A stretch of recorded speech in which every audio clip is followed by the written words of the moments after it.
Welcome back to Legitimate Targets, everybody. I hope you're all having a great day. We've got a very special guest joining us on today's episode, David Hundeyin. We've had him on before to discuss, amongst many subjects in Africa. We touched on the Sahel. We touched on Nigeria and what's going on in Nigeria.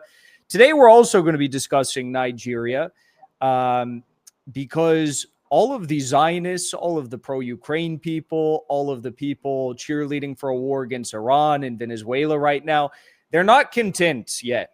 They need at least one more war, maybe more, but at least one more. It looks like Nigeria is going to be their next playground if they get their way. So joining me to break all of this down is Mr. Hundeyin. He is a Nigerian investigative journalist. He's done exceptional work on various issues in Nigeria. He's the author of Breaking Point, A Journalist's Quest for Salvation in Nigeria's Chaos and the Jungle. And he is the founder of West Africa Weekly. And you may have even seen his reporting in the Gray Zone. So, David, thank you so much for joining me today. How are you doing? I'm great. Thank you for having me. Of course. So just to set the scene, maybe you could explain what all of this chaos is right now that's plaguing the think tanks and the war caucus in Washington, D.C., because they tell me that there's no genocide in Gaza, but there is a genocide in Nigeria. And I don't know. I have reason to hesitate and believe what they're saying if they're saying there's no genocide in Gaza. Okay, so I guess there are three key things to understand about this issue. And it's best to sort of start from the beginning. So over the past decade and some, maybe decade and a half, there's been an escalating pattern of violence in Nigeria, particularly in the Middle Belt and the northern part of Nigeria. Now, this violence, as you know, a lot of it has been carried out by groups professing to be Islamists. So groups like Boko Haram, groups like the Islamic State West Africa Province, ISWAP, groups like Ansaru, JNIM, and other groups like that. And while these attacks obviously have targeted people indiscriminately, because I think it's also important to point out that statistically more Muslims than Christians have actually died in these attacks. However, being that these are parts of the country which tend to be more populated by Muslims anyway, there is data showing that the Christians or the animists or other people who are affected by these attacks, it has tended to be somewhat disproportionate. Now, that's one thing. The second thing is that in 2019, I was part of a research team that actually worked on documenting some of this violence. So we traveled to parts of northern Nigeria where some of these attacks are taking place. We interviewed survivors, we got hold of death certificates and records and all of this stuff. And we put together a report which was published in 2020. That report was called Silent Slaughter. Now, I was a part of that research and documentation project.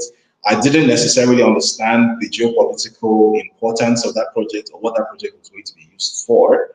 The report was presented to the then U.S. Secretary of State Mike Pompeo and to the then Vice President Mike Pence. So if you recall, shortly before Pompeo left office, one of the very last decisions he took was to designate Nigeria as a country of particular concern. That was a direct result of that report. And then obviously Anthony Blinken came in, Joe Biden came in, and one of Anthony Blinken's first decisions was to take Nigeria off that list. Now, so that's the second thing that happened. Now, the third thing, which is what is going on now, is that the US is obviously in the middle of its trade war with China. China controls an estimated 70% of the world's rare earth minerals. And I think we all know that rare earths basically hold the key to future military and economic domination. And as we also may be aware, the US recently has executed a sort of pivot in its geopolitical strategy. So it's pivoting more toward the Western Hemisphere, so toward the Caribbean and Latin America and parts of Africa, which is traditionally has been able to dominate while ceding like East Asia and other places to China, because the world is reverting into a multipolar model. So everyone has their spheres of influence, and the US is trying to maintain its own sphere of influence, which will then be used to ensure that China doesn't overtake the US. And unfortunately, as part of this strategy, it just so happens that Nigeria and West Africa have been identified as one of the places in the world that have these rare earth minerals in abundance. These rare earth minerals are cheaply available, and there is not much in the way of local industry that is actually using them. And there's also very little or relatively little local defense capacity to stop anyone from coming in and taking them. So putting these three pieces of information together, what you basically have is a situation where, just like in Iraq or in Venezuela or in Libya or in many places where this has happened before, the people who think of themselves as those who rule the planet have taken a look at this place and have realized that, hey, this place has something that we want, something that we need, and there's really nothing stopping us from taking it. All we need to do is come up with a pretext to take it. So why don't we do that? So these people who 2 weeks ago probably couldn't point out Nigeria on the map have suddenly realized that there's violence against Nigerian Christians, that there's a genocide against Nigerian Christians. First of all, there is a genocide in Nigeria, but to describe it as a genocide against Nigerian Christians is to miss the point spectacularly, because it is genocide against Nigerians, right? What the areas that are being attacked all have in common, both Christian and Muslims, that those are places that happen to sit on some of the richest reserves of these minerals that everybody wants. So whether you're a Christian or you're Muslim or you're animist or African traditional religion, whatever you are, if you happen to sit on these rich deposits, they want you off. And it just so happens that these Islamists, who supposedly are chasing an Islamic caliphate, or whatever it is they claim to be pursuing, have a very interesting habit of targeting only those areas. So basically, they're wiping out entire communities, clearing out entire communities, and people aren't able to come back home. And then those communities, those places that used to be communities where people live, have basically turned into giant strip mines. And nobody really seems to know who is responsible for this, how these minerals are getting mined, how they're getting taken out, who is providing the logistical support for that. There's a whole black economy in Nigeria's north that we are just not aware of. There are planes flying with their transponders turned off, which is a thing that also happens in eastern DR Congo. That happens in Nigeria too. So basically, we essentially have an ungoverned space in Nigeria, which happens to be rich in these minerals. And certain actors, like I guess Ted Cruz, Eric Prince, the usual neoconservative gang, the Warhawks, have taken a look at this situation and decided, you know what, currently this is a free-for-all. Everyone is getting something out of this. We want to lock this up for ourselves, right? This is the so-called geological scandal, the African geological scandal, and we want to control it. We don't have to share this with anyone. We can just take it, and who's going to stop us? So that's what's actually going on here. And unfortunately, if you're not familiar with the geopolitics surrounding this, you might actually think that this is somehow about some conflict between some group of people somewhere in darkest Africa. I can assure you that half of the people making these comments and beating these drums of war, trying to create this pretext, probably up till now cannot point out Nigeria on the map. Probably don't know where it is. If you were to ask them what is Nigeria's capital, they probably couldn't tell you, because they really couldn't care less. There is simply a geopolitical calculation and an economic calculation that has been made, the same as the one that was made in Iraq and in Libya and in other places, that there is something we want here. If there's not oil, as was the case in Iraq or Libya or Venezuela, then it's gold. If it's not that, there's always something. And it just so happens that Nigeria has all of those things. It has oil, it has gold, it has rare earths, it has everything. It has things that we in Nigeria are not even aware of, but they are. So unfortunately, we could be looking at a situation where this manufactured pretext, if as you said, they get their way, we could be looking at a situation where Nigeria becomes, I guess, the African Iraq. And something else, I guess the fourth data point that sort of brings this all together really nicely is, where do you think the world's largest US consulate is being constructed? The world's largest, larger than the one in Baghdad, larger than the one in London. It's being constructed in Lagos, Nigeria. Yeah. So that clearly tells you that there is, even before this administration came into office, there's been a sort of multi-year strategy to pivot toward Nigeria, because clearly Nigeria has something that the US government wants, and the US government wishes to dominate Nigeria as part of its sphere of influence, which is, I guess, not good news for us at all. So, but that's the situation that we're facing. It's not good news for anyone. Even Americans, it's not good news for, because what do we get out of this? We get another endless war where people are going to get sent to die, and it's going to cost hundreds of billions of dollars, and Eric Prince is going to get billions more dollars, and it's just it's the same old cycle. I was just talking to one of our comrades from Syria earlier, and it's the same story. It's like you have these suspiciously well-connected Al-Qaeda terrorists that take over the northeast of Syria years ago, and it's the oil-rich region, it's the wheat-rich region, it's where they have all of their carbohydrates, agriculture, and whatnot. Yeah. Al-Qaeda, these Islamists, they take it over, and seemingly they are only really concerned about taking that portion of Syria over for an extended period of time. Eventually, they move into the rest of the country, but they committed horrific crimes there against religious minorities, and they exploited all the resources. And who benefited from it? It was the people backing the Islamists. So I do have a question, though. So there's this claim that keeps being repeated. You brought up the excellent point that there's actually been more Muslims targeted by Boko Haram and other affiliated groups.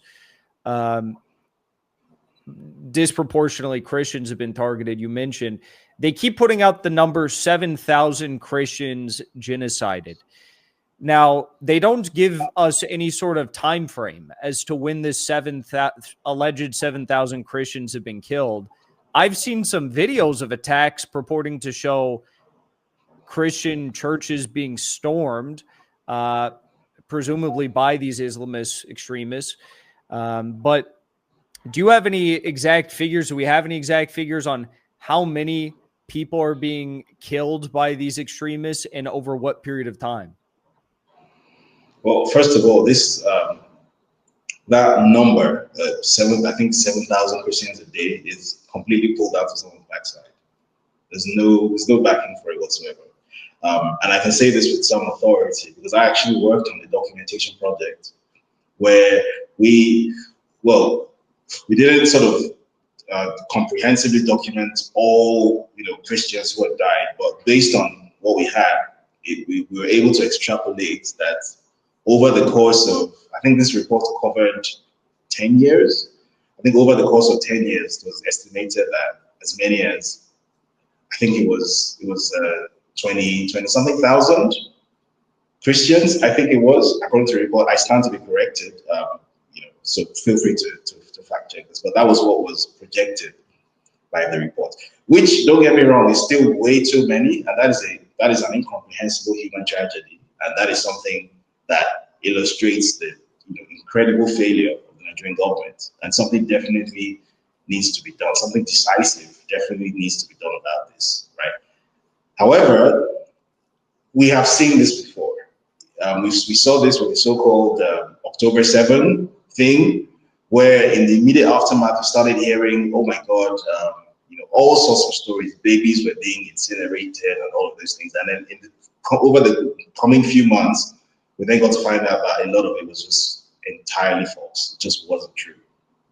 We heard this at the start of the first Iraq war, the first Gulf War, where the daughter of the Kuwaiti ambassador famously went on TV crying that Saddam's revolutionary guards went around picking babies out of incubators and stabbing them with bayonets, and it was this huge emotional event, and it was completely false. He was coached to say that, and that came out eventually. So we've seen these characters pull these stunts before. where there is an atrocity that has been committed, but maybe they feel like this atrocity isn't strong enough to justify what we are trying to do. So we need to exaggerate it. We need to turn it into something that it categorically is not. We need to characterize it as something that it is not. So in this case, you have these supposed Islamists who, for some very interesting reasons, have killed more Muslims than Christians in total, right? Even though they claim to be Islamists, right? And it just so happens that their pattern of killing doesn't follow any statistical model except where there happens to be resource deposits, right? Which is very interesting for Islamists. And then it also happens that these supposed Islamists, where their supply chains are tracked, it always very strangely seems to lead back to a source from outside of the country, right? In some cases, we've seen several instances where villagers who live close to these areas have reported that helicopters piloted by white men have dropped supplies for these Islamists, right? So I'll leave you to think about the obvious implications of that. So first of all, are these even Islamists, or are they in fact somebody's proxy army under the guise of Islamism, right? And is it a proxy army whose job is to destabilize a region for the sake of making it for the sake of making its resources more exploitable? Because we've seen that happen so many other times. So to avoid having those real conversations, some of them pulls a number out of his ass and says, 7,000 Christians are being killed every day, which sounds like an absolutely unconscionable thing, right? Because that would be a tragedy to eclipse, I guess, even Gaza, right? Meanwhile, you and I know that the primary human catastrophes taking place on Earth right now are taking place in Sudan, they're taking place in Gaza, they're taking place in DR Congo, not in Nigeria, which is not to say that a human tragedy isn't taking place in Nigeria on some level. But to then characterize it as that, to then put it in that bracket for the purpose of trying to justify foreign military intervention, I think that really just says it all. Mm-hmm. Yeah, I mean, the death statistics from the report you presented are horrifying. There's no doubt about it, but it's not what Ted Cruz and Eric Prince and all these Zionists are trying to make it out to be. And I'm just seeing it day after day after day, post after post. They're just flooding. And I think it's twofold. I think part of it is the minerals. I think part of it is like, well, Gaza is not the real tragedy. This is the real tragedy. They're killing two birds with one stone. Exactly. But in reality, the actual numbers probably pale in comparison to the violence in Chicago, Illinois on any given weekday night. It's very, very violent in the United States. It's horrifying. And it's also very telling that at no point in all of these conversations is the real solution to this issue ever discussed, which is that the capacity of the Nigerian military needs to be strengthened. That is never put on the table.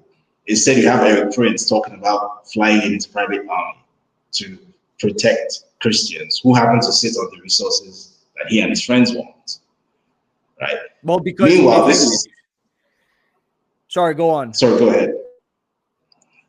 I was saying, meanwhile, this is clearly a capacity issue that the Nigerian military.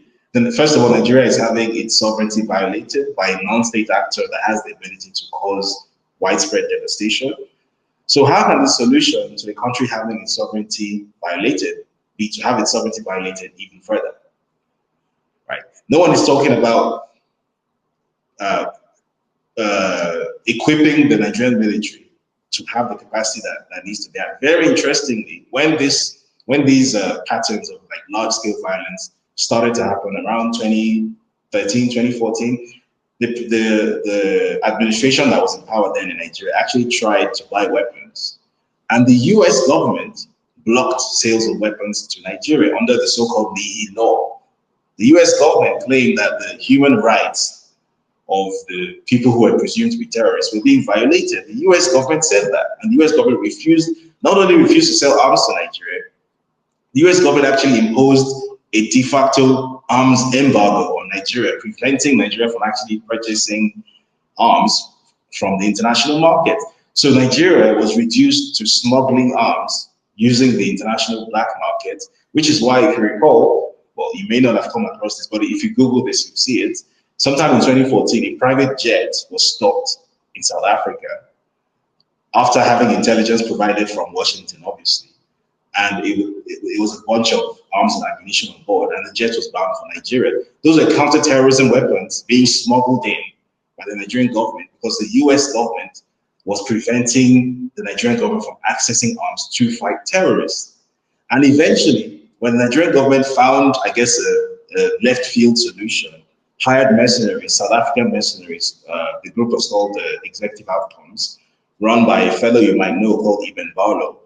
And that group recorded incredible success, and Boko Haram was on the verge of being, extinguished as a going concern. And then the government lost the election, and then a new government came in, which was obviously, a US puppet government. One of the very first decisions made by that government under US instructions was to terminate that mercenary contract. And as soon as that contract was terminated, Boko Haram returned in full force. And before all of this happened, when Boko Haram first became known to the world, Nigeria spent years appealing to Washington for this group to be designated as a foreign terrorist organization. And the US State Department under Hillary Clinton spent 3 years stonewalling the Nigerian government and saying, no, they're not going to designate Boko Haram, which is now recognized as one of the world's deadliest terror entities, as a foreign terror organization. So why is it that the US government that refused to recognize terrorists as terrorists and spent 3 years sitting on its hands intentionally, those same people and people from that establishment suddenly care so much about what these very people whom they aided and abetted every step of the way may or may not be doing to Nigerian Christians, supposedly? Why do they care now? Except, it becomes very evident. Of course they never cared. Of course this is all a production for the sake of a geopolitical move, which is to seize resources from a weak African state. That is what this is all about. I have a question. I know we're talking about different regions here, but are Boko Haram and the other affiliated groups, are these groups in any way, shape, or form, from what we know, ideologically linked or possibly even funded or armed by the same quote-unquote Islamist groups that are trying to cause terror in the revolutionary countries of Burkina Faso, Mali, and Niger? They absolutely are. It's the same umbrella. So it's Boko Haram, it's ISWAP, it's JNIM, it's Ansaro. It's the same umbrella. In fact, this is all a U.S. operation. 100%. Exactly. That's basically what it is.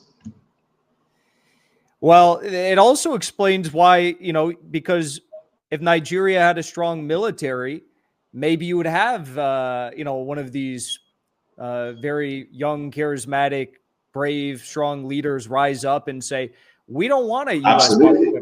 We don't want a Tinubu, and also, if you have a strong government, even if they are or a strong military, if they're fighting Boko Haram and they defeat them, like the South African contractors were doing, well, then it's still going to be difficult for the U.S. to exploit those resources when they want to come in to just steal them. Wow. Well, this is, like I said, before we started, I really didn't know all the details with this story, but given that these are the same people fighting in the Sahel, given that, they're targeting the, mineral dense regions, given the fact that the statistics are just pulled out of people's asses and that it's all the war criminals, it's all the pro-Ukraine, pro-Zionist people, I'm really not surprised by any of this. So as a final question to you, we know that the Tinubu government, they're just not only U.S. pawns, but extremely, morally deranged. This guy was, as I understand from your reporting, he was something of a cocaine trafficker in the United. He participated in some cocaine trafficking or something as well when he was younger. Extremely corrupt. What are the odds that you think they will encourage this idea of some U.S. contractors like Eric Prince's Blackwater Reimagined group coming in and actually doing this? Well, they're probably not going to actively encourage it. There are people who have been in the media, have been, putting out these generic messaging. Oh, it's an internal problem and it should be treated as an internal problem, yada yada. But there's no real conviction behind the message because they know very well that the only reason they're in power is that these same people are the ones who put them there.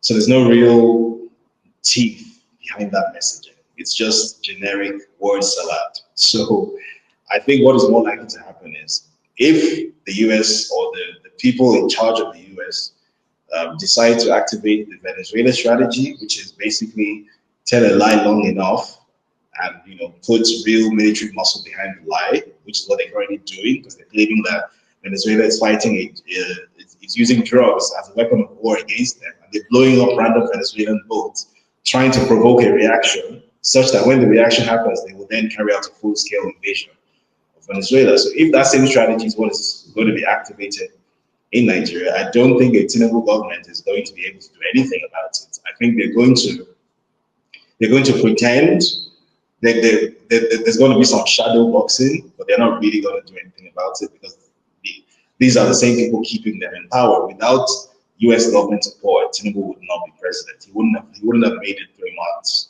without U.S. government support. So he's not even a dictator of Nigeria because he doesn't even have control of Nigeria as such. He's being propped up, and he's being propped up in ways you wouldn't even imagine.